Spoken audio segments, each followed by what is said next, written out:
महाराज जी, आप अमिताभ बच्चन है ना, उनके हम शक्ल हैं। हाँ बिल्कुल, टू काफी तो लगते ही है बिल्कुल। प्रणाम करता हूँ आपको। मैं एक बात बताना चाहता हूँ कि अभी कोविड हुआ था पीछे 2019, 20, 21 में। तो उस वक्त क्या था कि काफ़ी लोग जो है परेशान थे, और जो लोग जैसे मरीज है, मतलब लास्ट स्टेज पर है, आखिरी एडवांस स्टेज पर है, तो उन्हें लगता था कि अभी हमारी डेड बॉडी घर पे जाने वाली है। तो उस वक्त मैंने क्या किया कि उन लोगों को एक डर था, तो मैंने उस डर को बाहर निकाला और मैंने कहा कि भाई साहब, मैंने नाम नहीं लिया मेरा अमिताभ बच्चन करके, मैं शशिकांत पिडवाल हूँ, लेकिन उनको लगा कि मेरी शक्ल सूरत देख के अमिताभ बच्चन जी है। हाँ बिल्कुल, लगता है सूरत देख के। तो मैंने कहा कि देखिए, एक वक्त ऐसा था कि मैं बीमार था और पूरी दुनिया जो है मेरे लिए दुआ मांगती थी, और आज आप बीमार हैं और मेरा कर्तव्य है कि मैं आज आपके लिए दुआ मांगने वाला हूँ। तो आप बिल्कुल चिंता मत कीजिएगा, डॉक्टर साहब जो दवाई देते हैं आप दवाई लीजिएगा और भगवान का नाम लीजिएगा, आप बिल्कुल स्वस्थ हो जाएंगे। मैं भी शाम को जब भगवान के पास बैठूंगा तो मैं आपके लिए प्रार्थना करूंगा, आप बिल्कुल चिंता मत कीजिएगा। तो गुरुदेव, ऐसा हुआ कि 4-5 दिनों में वो उत्साह बढ़ता है ना, उत्साह बढ़ा, और उनके अंदर एक अच्छी प्रेरणा आ गई और वो घर चले गए। और फिर कलेक्टर साहब, उनके स्कॉर्पियो फोन आने लग गए कि आप जो कर रहे हैं काम बहुत अच्छा कर रहे हैं, आप कंटिन्यू कीजिएगा।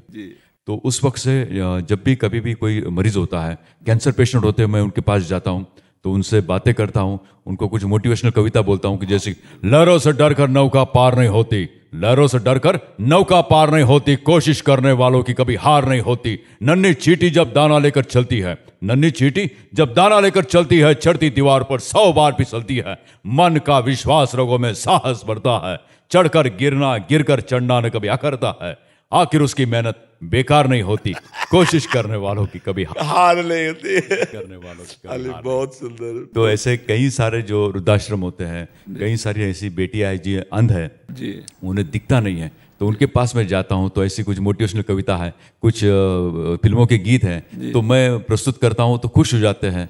तो सर, मेरा ऐसा मानना है कि जीवन में जितने भी लोग हैं, मैं सबको हंसाते रहूं जी बिल्कुल, और उसी में मेरी मृत्यु हो जाए। बिल्कुल, दूसरों को सुख देने की भावना ही परमात्मा प्राप्ति का बहुत बड़ा साधन है।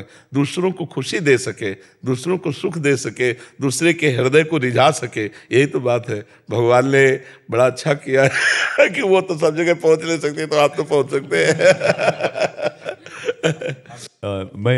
आपके लिए 2 लाइनें हैं कि उगता हुआ सूरज दुआ दे आपको, उगता हुआ सूरज दुआ दे आपको, खिलता हुआ फूल खुशबू दे आपको, हम तो कुछ देने के काबिल ही नहीं, हम तो कुछ देने के काबिल नहीं, लेकिन देने वाला हजारों हजारों दुआ दे आपको, हजारों हजारों दुआ दे आपको। गुरुदेव, मैं चाहता हूं, मैं ये काम कर रहा हूं, मेरे लिए क्या आदेश है?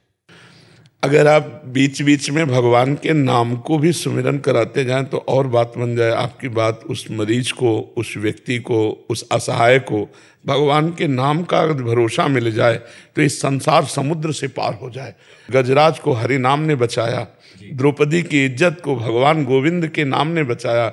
यदि राम नाम, गोविंद नाम, हरि नाम आप किसी को प्रेम से कि मेरे नाते से 5 बार कह दीजिएगा, एक बार 5 बार कह दीजिएगा, और जब रोज 5 बार कहते रहना तो मैं तुम्हारे साथ रहूंगा, तो साधारण जीवों को असाधारण वस्तु आप दे देंगे।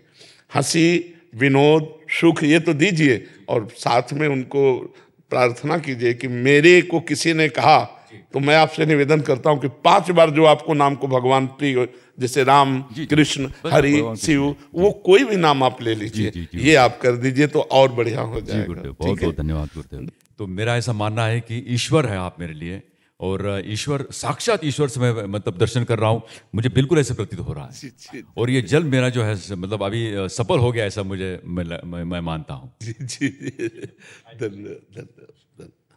महाराज जी, गरुड़ पुराण के अनुसार जब जीव शरीर त्यागता है तब असहनीय पीड़ा होती है, वो आत्मा को यमलोक के मार्ग में कई कठिनाइयां सहनी पड़ती हैं। महाराज जी, क्या सिर्फ सही बताएं तो आत्मा को कुछ नहीं होता है। ये सब देहाभिमान के कारण होता है, कुछ नहीं होता।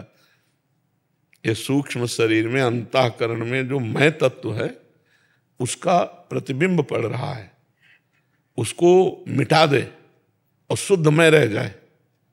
दर्पण हटा लो तो प्रतिबिंब खत्म हो जाएगा। मैं और मोर तोर तय माया, यही दर्पण है। अहमता और ममता, इन 2 को मिटा दे तो कहीं कोई कष्ट ही नहीं है। अच्छा, अब जब तक मिटाओगे नहीं, मतलब जैसे कोई स्वप्न में सो रहा है और उसका सिर काटा जा रहा है तो उसे दुख हो रहा है, अब उसके लिए कोई उपाय नहीं, आप वेद मंत्रों का उच्चारण करवाओ। सोते हुए आदमी की पिटाई हो रही है, उसको एक ही उपाय केवल है, जगा देना। सोते हुए पुरुष की संकट निवृत्ति केवल जागने मात्र से होगी, बिन जागे दुख दूर न हो। जो सपने सिर काटे कोई, बिन जागे दुख दूर न। तो देखो ये स्वाप्निक माया है, स्वाप्निक है नरक और स्वाप्निक है स्वर्ग। जब तक आप जगोगे नहीं तब तक ना भोगते हुए भी आपको भोगना पड़ेगा, जन्म मरण से रहित होते हुए भी आपको जन्म मरण भोगना पड़ेगा। अब इसके लिए सदगुरु की शरण हो करके और भगवान का खूब नाम जप करें, मंत्र जप करें, अपने स्वरूप को जाने, तो न कोई नरक है न कोई स्वर्ग है। उमा कहूँ मैं अनुभव अपना, सत हरि भजन जगत सब सपना।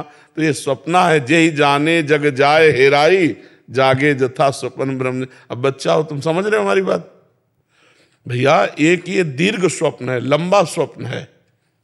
जब तक परमात्म ज्ञान नहीं होगा तब तक ये आवागमन का भ्रम, जैसे स्वप्न में आप समुद्र में डूब रहे हो। अब हम क्या उपाय कर सकते हैं? हम 100 नौका मंगा लें, 100 तैराक मंगा लें, क्या आप तक हम पहुंच सकते हैं? आपको बचा सकते हैं? एक केवल उपाय है, उठ। अब न समुद्र है न नौका है, एकदम बिलग, सब दुखों से बच गए। ऐसे ही जागना है, न तू स्त्री है न तू पुरुष है, तू ब्रह्म स्वरूप है, तू भगवत स्वरूप है। अब ये कैसे मलिन अंतःकरण को समझ में आवे?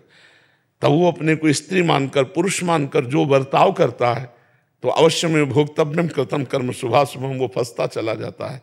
अब सद्गुरु मिल जाए और उनके द्वारा शुद्ध ज्ञान का मार्ग मिल जाए और उस ज्ञान प्राप्ति की साधना मिल जाए, ये सत्य नहीं है।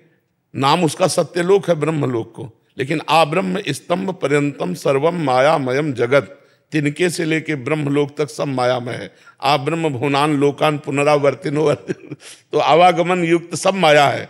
जो आवागमन रहित है वो भगवान है, वो परब्रह्म का धाम है। तो हमें लगता है नाम जप करो और सत्संग सुनते रहो, शास्त्र स्वाध्याय करो, परोपकार करो, इससे बच जाओगे। ना नरक जाना पड़ेगा और ना कोई दुख भोगना पड़ेगा। भक्तों का जब शरीर छूटता है तो जैसे विशाल गजराज के गले से फूलों की मल्ली माला टूट के गिर जाए, उसे पता ही न चले, ऐसे शरीर छूटता है। और ज्ञानी तो पहले ही छोड़ देता है। जीवन मुक्त का मतलब क्या है? शरीर राग रहित। जैसे सांप की केचुल से सांप को कोई मतलब नहीं होता, ऐसे ज्ञानी को अपने शरीर से, देह भाव से कोई मतलब नहीं होता है। फंसता है बीच वाला, जो ना एकदम मूर्ख है और ना एकदम ज्ञानी है, वो बीच वाला पिसता है। जो एकदम पागल है उसको तो न ब्रह्म से मतलब न माया से मतलब है। सिर्फ राधा नाम से इन बाधाओं का, पीड़ाओं का, कठिनाई, विश्वास कर लो, भगवान का नाम भगवत स्वरूप है।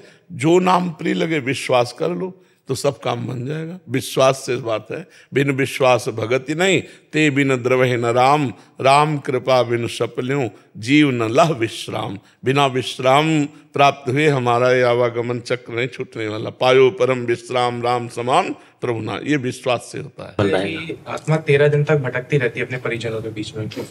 अरे हम कह रहे 13 दिन नहीं, 13 कल्प तक भटकती विश्राम का प्राप्त होता है। विश्राम तो भगवान के चरणों में। ये सब छोड़ो, परम विश्राम की बात करो। भगवान के चरणों का आश्रय लो, भगवान का चिंतन करो। इसी जन्म से मिटा दो आवागमन। अभी अवसर है, मनुष्य जन्म को पूरा अवसर है। अभी जितनी श्वासें हम इतने में भगवत प्राप्ति कर लेंगे। मान लो हम एक बार बोले राधा और मर गए तो हमें भगवत प्राप्ति हो जाएगी। अंतमति सुगति। हम हर श्वास में भगवान का चिंतन करें और अगर हमारा श्वास आखिरी है तो हमें भगवत प्राप्ति हो जाएगी। ठीक है। महेश पुरोहित जी राजस्थान से। महाराज जी राधे राधे, आपके चरणों में कोटि कोटि प्रणाम।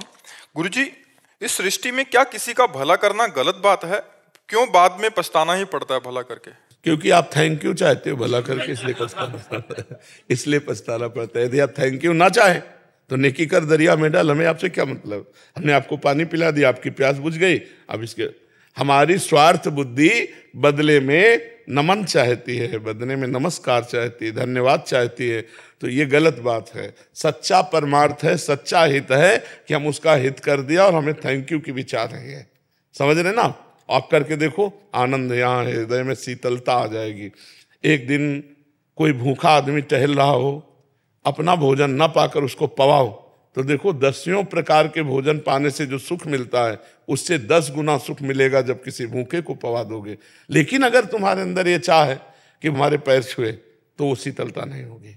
भूखे के पैर छू के पवा दो, मेरे भगवान आज मुझ पर कृपा करके इस रूप में आए तो दियम वस्तु गोविंदम तुभ्यमेव समर्पये, तो हृदय शीतल हो जाए। ठीक है। पर जी ये इच्छा क्यों रहती है, सम्मान की इच्छा? देह भाव, सारी इच्छाएं देह भाव में है और स्वरूप में कोई इच्छाएं नहीं। स्वरूप अकाम है और देह भाव से युक्त होकर कभी अकाम नहीं हो सकता। प्रकृति में स्थित होकर कभी इच्छाएं समाप्त नहीं हो सकती, कभी नहीं, किसी की नहीं, कितना भी भोग ले। हाँ, और जब भगवान में स्थित होता है तो कोई इच्छा ही नहीं रह जाती। जा ही न चाही कबहु कछु तुम सन सहज सने बसो निरंतर तासुर सो राउर निजगे। जिसे कुछ चाह नहीं रहती वो परमात्मा आनंद में स्थित रहता है, और जो चाह से युक्त है वो माया में स्थित रहता है। और चाह कभी पूर्ण नहीं होती। जो भोगो वो और इच्छा, इसको भोग लो, इसमें नहीं मिला सुख, इसको भोग लो। परमात्मा का अंश प्रकृति के भोग से कभी तृप्त नहीं हो सकता, परमात्मा में ही तृप्त होगा। जैसे केवट जब भगवान के चरण धो रहा है तो अति आनंद उमगी अनुरागा चरण सरोज पखारन लाग। अति आनंद, आज तक वो आनंद प्राप्त नहीं हुआ। एक गरीब केवट है और भगवान सियाजू की रत्न जटित अंगूठी दे रहे, सियाजू की, तो कह रहा है, मना कर दिया। अब कछु नाथ न चाहिए मोरे दीन दयाल अनुग्रह, बहुत काल में कीन मंजूरी आज दीन सब विधि भरी पूरी। आपके चरण मिल गए जिनके प्राप्त करने के बाद कोई चाह नहीं रहती, वो है भगवान। प्रकृति के भोग के महाराज ययाति अपने पुत्र की 1000 वर्ष की जवानी और वृषपर्वा की पुत्री शर्मिष्ठा और शुक्राचार्य की पुत्री देवयानी से कभी तृप्त नहीं हुए भोग करते हुए। अपनी आयु तो भोगी, अपने पुत्र की आयु भी भोगी। तब उन्होंने लिखा, भागवत में लिखा है कि एक पुरुष को संपूर्ण स्त्रियां जौ धान्य सब दे दिया जाए और वो भोगे तो भी वो तृप्त नहीं हो सकता। ये माया है। परमात्मा का अंश प्रकृति के भोग से कभी तृप्त नहीं हो सकता। अनिच्छा तो एकमात्र भगवान को प्राप्त करने पर होगी, नहीं तो इच्छाएं बढ़ती ही जाएंगी।